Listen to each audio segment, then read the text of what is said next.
E vamos dar continuidade, né, pessoal, nessa aula 15. Vamos para mais um bloco. E nesse bloco, eu vou fazer uma coisa diferente, que é o seguinte: essa aula que tem revoltas liberais, ela também vai ter ideologia do século XIX. Eu cheguei a pensar, cogitar em colocar as ideologias separadas, mas eu lembrei que ao longo das revoltas liberais, você vai ter o surgimento de novos ideais. Até quando eu apresento as revoltas liberais na Europa, a geração de 20, 30, 48, é um período de tempo muito curto, ao qual aparecem ideologias e projetos muito distintos. Então você vê num período tão rápido de tempo o surgimento de ideais que, além de pensarem só o modelo republicano, em 20 você está falando de modelos liberais monarquistas. Você está falando de monarquias que respeitem a Constituição e tudo mais.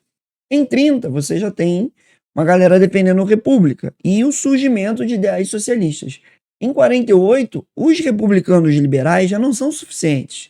Você já tem uma população, uma galera mais pobre, uma galera proletária que está falando de comunismo, que está falando de socialismo, que está falando de tomada de poder, está falando de ditadura do proletariado. Então, num período de 28 anos, a gente vê, vai de 0 a 100 muito rápido. A gente vê a novidade de ideias, novas ideologias aparecerem de maneira muito rápida. E nesse trânsito de 30 para 48, nós vamos ter o surgimento do socialismo. O socialismo vai começar a brotar, você vai ter escritos já no início do século XIX que falavam de princípios socialistas, e você vai estimular o surgimento de movimentos que vão questionar o modelo capitalista, que vão questionar o modelo liberal a ponto de, olha, a gente precisa olhar para a sociedade, olhar para a população de maneira mais social, de maneira mais pensando nos seus direitos, pensando em benesses, pensando em reduzir a miséria. Então você vai ter um elemento importante de redução de miséria, de redução de questionar a concentração de renda, a prática do liberalismo. Então você surge essa ideologia, o socialismo, que sai dessa lógica do indivíduo para pensar o coletivo, para pensar o social, capital, capitalismo. Capital pensa dinheiro primeiro, socialismo social pensa a sociedade primeiro. Então você tem uma visão que é interessante, que coloca em xeque, obviamente, esse modelo liberal. E que você vai ter o surgimento dessa vertente primeira, a vertente do socialismo utópico. Vamos lá, vamos explicar algumas coisas importantes. O socialismo surge, num primeiro momento, acreditando que poderia haver uma transição lenta e gradual do capitalismo para o socialismo, de que as pessoas teriam um amadurecimento, teriam um entendimento de que o mundo ele é ruim do jeito que ele está e que ele precisa evoluir para algo melhor. Isso é uma visão de Charles Fourier, de Saint-Simon, de Robert Owen, de Louis Blanc. Então você vai ter muitos nomes do socialismo que vão pensar nisso. Quando Marx surgir em 48, ele vai colocar isso em xeque. Ele vai falar, olha só, essa galera, ela está acreditando no unicórnio, está acreditando em Papai Noel, está acreditando em coisas que não vão acontecer. Então Marx vai definir essa galera como utópica. Nós hoje classificamos essa galera como utópica a partir do contraponto que o Marx faz, que o Karl Marx e o Friedrich Engels faz. Mas é engraçado que se você analisar algumas economias globais, como as economias nórdicas, as economias europeias, nós estamos vendo o utópico sendo implantado hoje. Então, por exemplo, lá na Europa você tem países que a jornada de trabalho é 4x3. Trabalham 4 dias, descansam 3. E é algo que os utópicos defendiam lá no século XIX, redução da carga de trabalho. Aqui no Brasil está muito longe disso acontecer, mas a discussão está começando. Aqui no Brasil ainda é o 6x1, o violento, o explorador 6x1, trabalhar 6, descansa 1. Mas assim, interessante você entender que o que era utópico lá no 19, na visão do Karl Marx, hoje é o mais palpável. O Karl Marx ele vai trazer uma visão de socialismo na base da revolução, na base da tomada do poder, na base da ditadura do proletariado, que daqui a pouco a gente vai assistir. Eu vou fazer essa ideologia, falar dos movimentos de 30 e já comentar que dentro desses movimentos você já tinha sementes socialistas. E em 48, antes de eu começar 48, eu vou falar do Karl Marx e como esses movimentos em 48 já são movimentos que têm projetos comunistas e socialistas, que têm projetos de tomada do poder pelo proletariado. Então você tem um socialismo agora que está ainda sonhando que faz a transição gradual, que quer alcançar uma sociedade ideal, que quer acabar com os abusos do liberalismo, que quer fazer essa transição de maneira pacífica.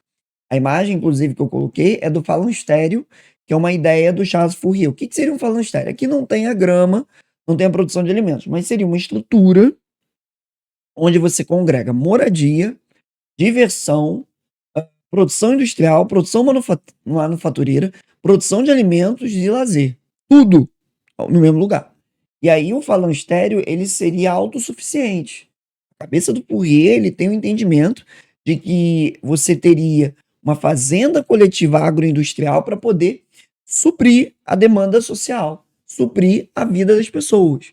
As pessoas viveriam naquele local, morreriam naquele local, se reproduziriam naquele local. Sem um ter mais do que o outro, sem um explorar o outro, teria uma vida em que todos viveriam de maneira coletiva, sem ter exploração. Então, o socialismo utópico é isso. E o Fourier, o cara, o francês Fourier, que morre em 37, ele não vê o Manifesto Comunista, nascido no final do 18, já é um cara que está falando que precisa fazer uma alteração, que o homem nasce bom, como o Rousseau fala, mas as instituições o corrompem, que sugam as energias do homem, o liberalismo suga a energia do homem. Então você tem um Fourier que levanta esse questionamento, que fala, olha, a gente precisa dos falansterios, a gente precisa dessa estrutura que seja autogerida, que atenda às necessidades humanas, atenda às necessidades básicas. Então você precisa do falanstério para que o negócio funcione, para que toque o barco de maneira eficiente. Então o Fourier, ele vai falar sobre isso.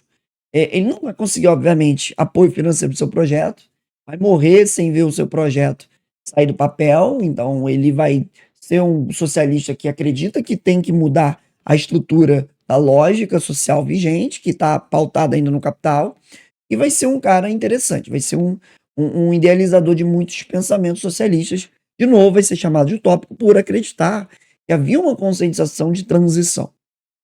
Saint-Simon é um cara que escreve no início do 19 uma ideia que é uma sociedade sem pessoas ociosas, sem peças ociosas, uma carta de um habitante de Genebra. Então Saint-Simon fala que todos têm que ter uma função.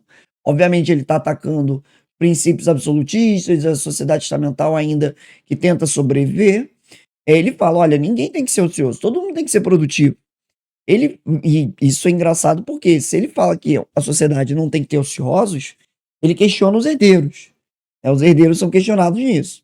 Ele é um aluno da Lambert e ele acredita que a exploração feita pelos burgueses e empresários é maléfica.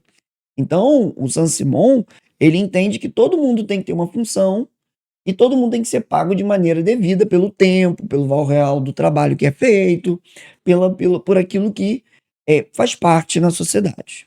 Saint-Simon, inclusive, vai ter um livro chamado Novo Cristianismo, que eu achei interessantíssimo, onde ele coloca que a cristandade tem que estar pautada para atingir o progresso, para atingir a justiça social, para atingir a industrialização, a melhoria econômica dos povos, mas de maneira coletiva. O socialismo, ele sempre tenta ver a maneira coletiva. Não é viver pobre, não é viver sem tecnologia, não é viver de uma vida primitiva. Não. É viver em que o progresso seja difundido para todos e que todos tenham acesso. O socialismo, ele acredita nisso, porque afinal, se todos participam da força produtiva, todos têm que ter acesso a isso. E aí o Saint-Simon, ele termina sua ideia dizendo que a sociedade tem que ser uma sociedade de sábios, de artistas comandando. Então, que os mais intelectuais deveriam direcionar essa sociedade. Interessante, né? Saint-Simon trazendo essa referência. Você vai ter o Robert Owen também, penúltimo nome que vale a pena a gente pontuar. O Owen, ele é um cara que vai ser importante, ele vai ser um autor inglês, vai ser um investidor, ele era um industrial, ele tinha capital, tinha dinheiro para investir, chegou até mesmo a implantar em suas fábricas uma redução de jornada de trabalho, construiu casas para trabalhadores, aumentou o salário. Então ele acreditava que ele poderia iniciar um movimento que outros industriais seguiriam para poder melhorar a vida dos trabalhadores. A pena que ele acreditou somente sozinho nisso, somente ele acreditou nessa ideia e ninguém seguiu ele. Então ele foi tendo insucesso no seu negócio, porque afinal não tinha como concorrer com as outras mercadorias que produziam, com os outros empresários que produziam, obviamente, mercadorias mais baratas. Então você tinha um problema sério aí. O Owen, ele chegou a administrar a produção de algodão de New Lanark, e onde ele reduziu o trabalho e dava instrução aos trabalhadores, dava uma qualidade de instrução, de educação. Dessa forma, a experiência dele começou a atrair gente, e isso começou a gerar pressão, porque outros empresários falavam: pô, esse cara tá querendo quebrar a nossa realidade industrial, empresarial. A gente tem que controlar o trabalhador tá vendo sucesso, tá vendo progresso com o Owen. E aí o Owen vai sofrer boicote, vai sofrer incêndios propositais, vai sofrer ali sabotagem. E aí ele sai da Inglaterra e vai para os Estados Unidos. Nos Estados Unidos, ele vai fazer a colônia New Harmony, que lembra os falanstérios do Charles Fourier. E aí vai ser a mesma coisa: indústria, agrícola, lazer, moradia, manufatura, tudo ao mesmo tempo, tudo ali no mesmo lugar, né?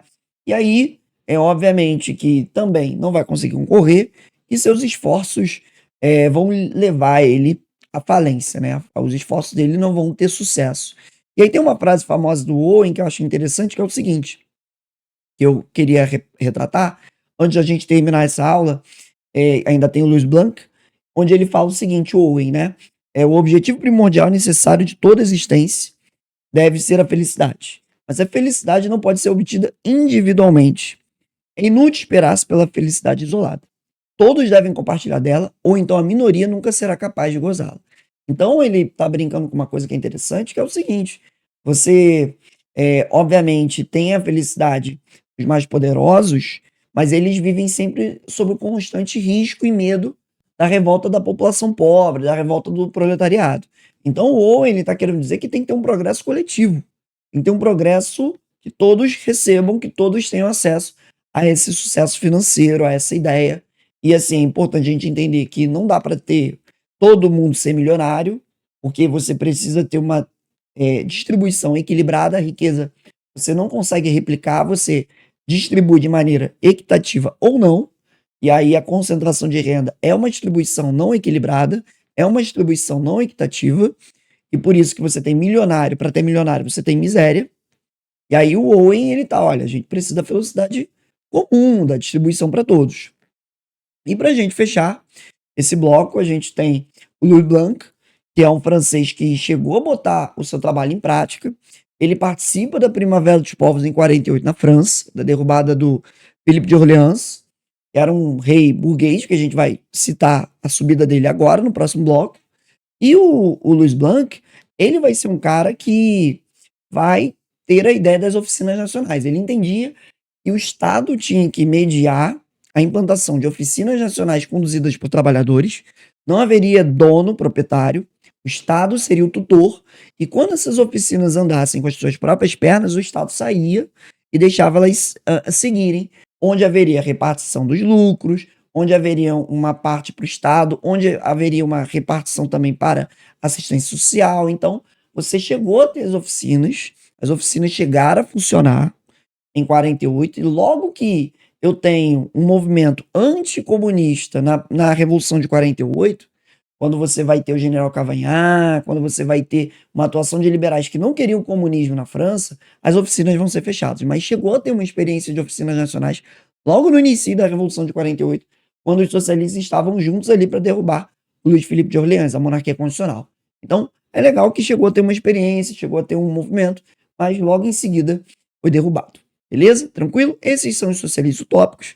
Quando a gente voltar, nós vamos falar sobre a Revolução de 30, sobre esses movimentos que aconteceram na Europa, e que você já percebe esses ideais socialistas ali tentando ganhar espaço, tentando entrar nessas manifestações, tentando ali aparecer nesse poder, essas sementes que já estão questionando esse modelo liberal. Valeu? É isso. Até a próxima. Tamo junto.